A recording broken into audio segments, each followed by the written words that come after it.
La raison pour laquelle on apprécie un personnage, c'est dans sa construction, son écriture, son développement et sa croissance dans l'œuvre.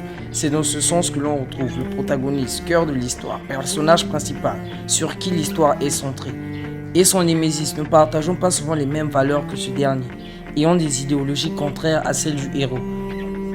Souvent des personnages avides de pouvoir, cruels, sans foi ni loi, ne se préoccupant que de leur propre personne, tels Aizen, Orochimaru ou encore d'autres. Mais il existe également des antagonistes ayant une mentalité différente, des méthodes certes extrémistes, mais dont les idéologies sont telles que l'on vient à se demander si, et s'ils avaient raison, et si leurs choix étaient les bons, et si accepter leurs méthodes trop extrémistes, ils avaient raison. Nous allons donc voir 5 antagonistes qui n'avait peut-être pas tort.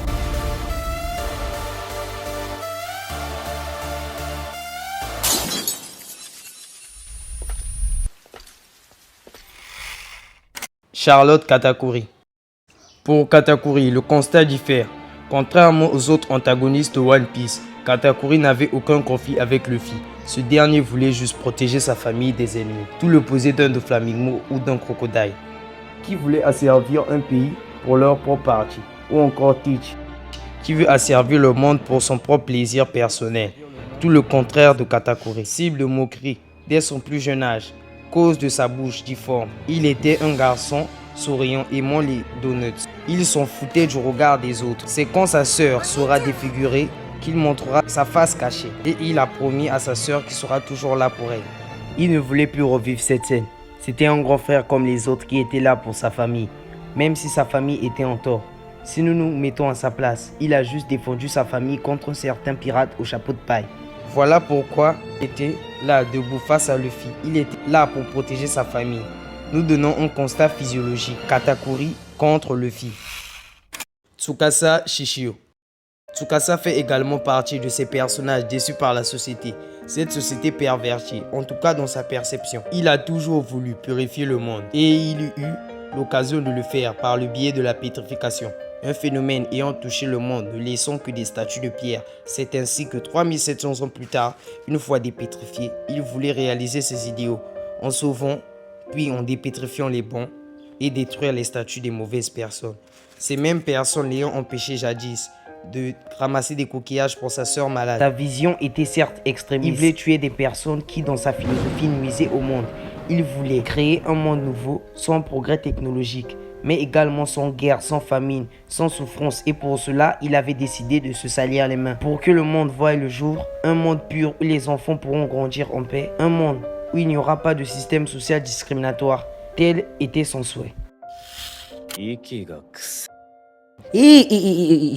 Ne croyez pas que j'allais vous laisser terminer la vidéo sans vous dire de liker et s'abonner.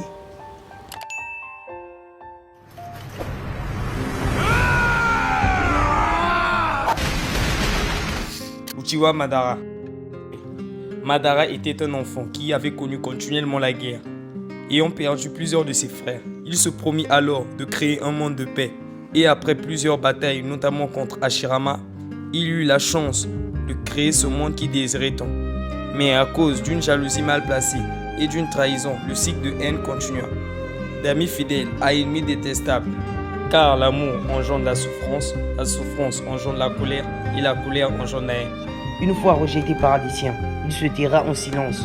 Deuxième guerre ninja, troisième guerre ninja, conflit diplomatique, territorial, exécution, extermination. En observant le monde de Hashirama pendant plus de 80 ans, ce qui lui conforta dans son idée du monde idéal. Il créa ainsi le projet Œil de Lune et pour cela il fit de nombreux sacrifices. Le chemin qu'il avait pris était rempli de sang, mais il s'était conforté dans l'idée que la fin justifiait les moyens et que tout en valait la peine. Avait-il vraiment tort? Que vaut 1000 vies alors qu'après on pourra sauver le monde? Cette technique est capable de plonger le monde entier dans une illusion où la victime pourra y vivre son plus grand rêve. Cette technique dans sa vision pourra n'apporter que la paix dans le monde. Chacun verra de ses propres yeux son monde parfait. Il voulait donner à chacun son monde idéal, où il n'y aura aucune souffrance, aucune peine, son monde parfait. Telle était la vision de Madara.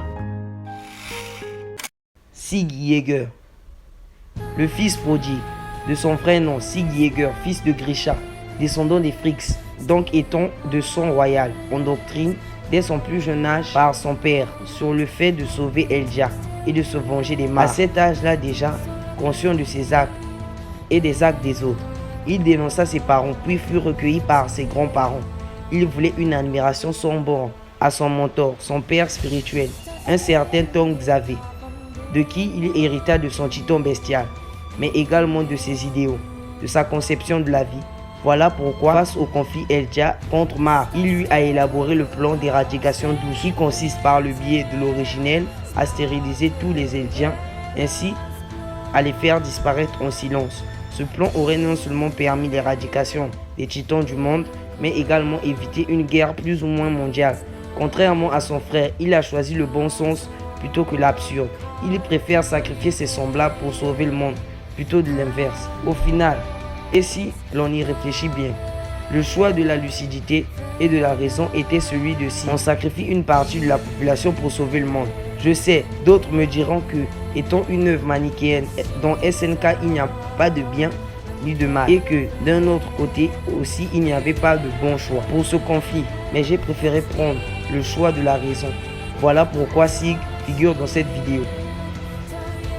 Ces personnages auraient peut-être eu raison dans un autre monde où la société diffère, où les mœurs et les convictions sont différentes. Dans un monde où tuer pour sauver serait bien vu, en vrai, ils n'ont pas raison ou tort.